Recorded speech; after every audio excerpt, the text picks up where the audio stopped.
ეს სახლი დაახლოებით 35 წლის წინ უნდა დამთავრებულიყო.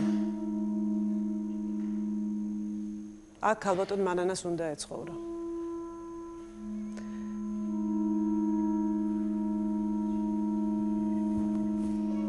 შვილისთვის საძინებელს ამზადებდა. ამ კიბით ალბათ მეზობლებთან უნდა ჩასულიყო.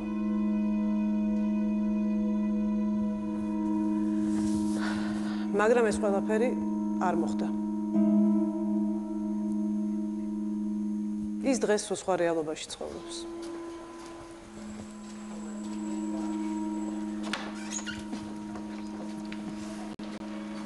ოთახში არა გვაქვს წყალი, აი საერთო საგარეულოშია და ამიტომ ასე ბოთლებით შევამაგ წყალი და ისევ ხმარობთ ჭურჭლის გასარეცხად, სადილისთვის. აი თუ რამე საჭიროა ასე იმოწვალობთ. ბუნებრივი გაზი არ არის ოთახში და ასე ხან პლიტაზე ვწვალობ და ხან პატარა გაზის ბალონზე. ეს თუ რამე დანაზოგი ქონდა, ამ კოოპერატიულ ბინაში შევიტანეთ ჩემი მეუღლის მშობლების დახმარებით. ჩვენი კოოპერატიული ბინა ნუცუბიძის მე-4 მიკრორაიონში შენდება, არის შავი კარკასის მდგომარეობაში. შიდა სამუშაოები გასაკეთებელია, გაყვანილობები, კარფანჯრები არ არის, ლიფტი არ არის და ძალიან აი ესე იგი ვერ შევალ იქ ვერ ვიცხოვრებ, რომ აი ჩემითაც რო რაღაცა ამის საშუალება არ მაქვს, რომ ჩემით რაღაცა გავაკეთო.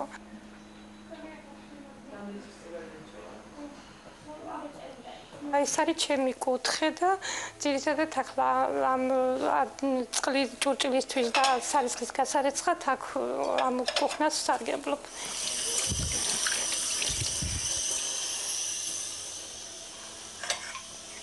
ხუთი წელია უკვე ამ ოთახში.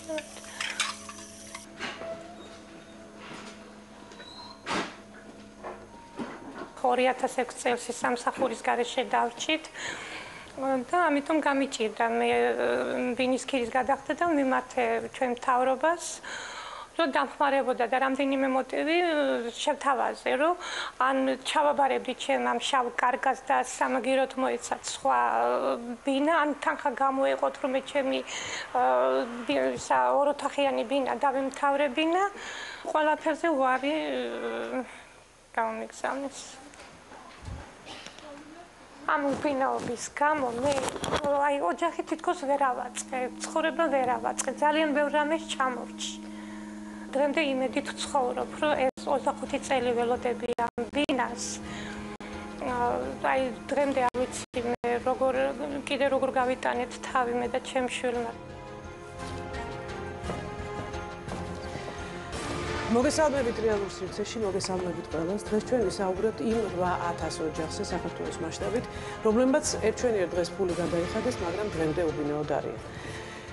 ჩვენ დღეს ვსაუბრობთ კოოპერატიულ ბინაჩვენებლობათა მიერ დაზარალებულ ადამიანებზე, სხვა შორის ძალიან ბევრი მათგანი დღეს ჩვენთან სტუდიაშია, რა თქმა უნდა, ყველას მოყვანა ვერ მოხერხდა გასაგები მიზეზების გამო და ერთ-ერთი მათგანი ქალბატონი, რომელიც სწორედ ჩვენი ვიდეოს გმირი გახდათ, დღეს ჩვენთან სტუდიაშია. ქალბატონი მანანა ნავდარაშვილი, მოგთხოვთ მობრძანდეთ ჩვენთან მიკროფონთან და სულ რამდენიმე შეკითხვა მაქვს, მე ვიცი რომ თქვენ ახლა ძალიან ღელავთ, მე მინდა გამოგიტყდეთ რომ არანაკლებ თქვენზე ვღელავ მე, იმიტომ რომ ძალიან იმოქმედა ჩემზე იმან რაც ვნახე.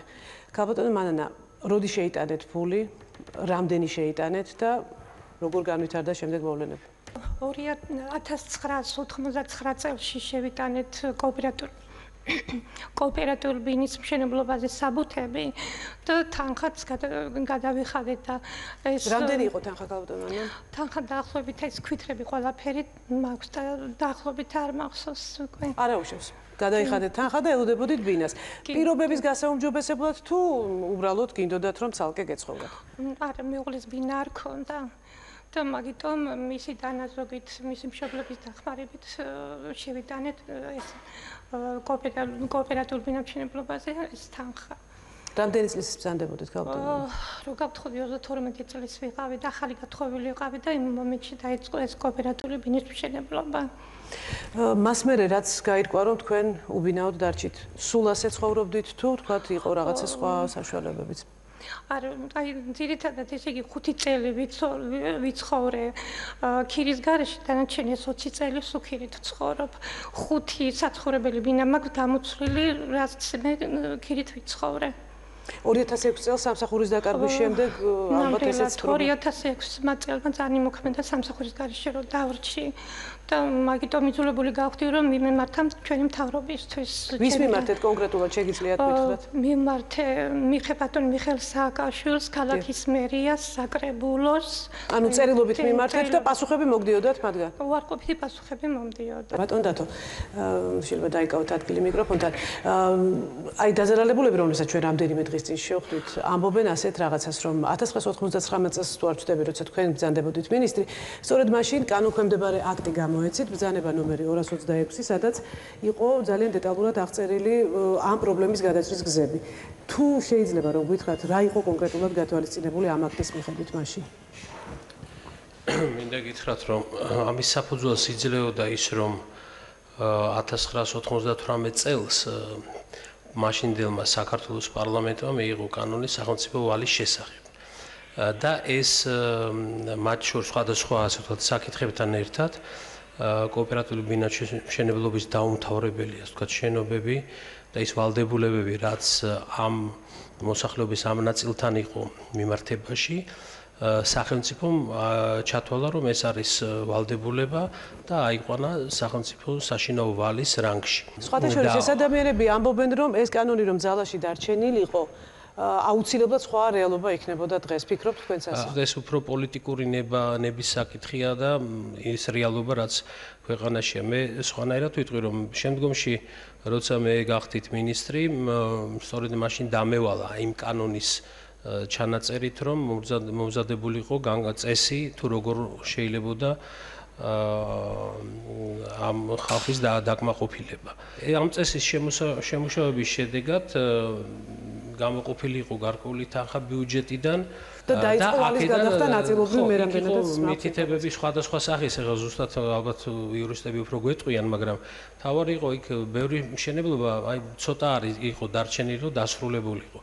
და პირველ რიგში ცხადე იმათ მიეხედათ, რომ აი ეს თანხები ხა მილიონ რაღაც 200 თუ 300.000 იყო დაახლოებით გამოყოფილი და პირველ რიგში მიემართა ისეთ შენობებზე, რომელიც დასრულება შეიძლებოდა, იმიტომ რომ არის ზოგიერთი არც დაწყებულა, საერთოდ არ დაწყებულა. ხო, არაფერი არა, ზოგან შეიძლება მიწის ნაკვეთიც არ არის მიზომილი. ეს პრაქტიკულად ნაციონალური მოძრაობის პერიოდში საერთოდ არაფერი აღარ მოხდა, იმიტომ რომ მე საერთოდ ეს საკითხი ეხლა გზნობთ, რომ ქართული ოცნება რაც მოვიდა და რაღაც თავისუფლება არის, ამ ხალხს შეუძლია აი ტელესტუდიაში დაждდენ და ილაპარაკონ. ხო, მაგრამ თავარი პასუხი არ მოვიდა ბატონო დათო, ესეც უნდა აღნიშნოს სასამართლოში და აქტუალიზაცია ისევ დადგა ამ საკითხის გასაგებია და შეიძლება, მაგრამ 8-9 წელიწადი, როცა მართლა რეალურად იყო საშუალებები. იგივე დღეს ახლა ქონებრივი, ვთქვათ, საშუალებები პრაქტიკულად ყველაფერი უკვე პრივატიზებულია, იქ უკვე აღარ ეს წყარო პრაქტიკულად აღარ არსებობს. ფინანსამისვრზე ეხლაც დავალებული აქვს, რომ შეისწავლოს მდგომარეობა, იმიტომ რომ რიგი აი პირველი წესის შემდგომ მე ვიცი ასეულობით ადამიანი დაკმაყოფილდა. აი როცა ის გამოყოფილი თანხა იყო და მაგრამ ეს ზამცირე ნაწილი იყო. ხო და სანახავია რომ იქ ვინ დარჩა, ვის რამდენი აქვს, ვის სურს თუ რამე ალტერნატივია ბატონ დათო საერთოდ რა თანხაზეა ჯამში საუბარი? ჯამში ეს ზუსტად არავინ არ არის, სწორედ ეს არის რომ ეს უნდა იყოს დათვლილი. მე მეუნებიან ეს სხვადასხვა ციფრებს რომ დაახლოებით შეიძლება მილიარდ ლარამდეა საჭირო, ხა ზუსტად პირდაპირ ააშენო თქვათ.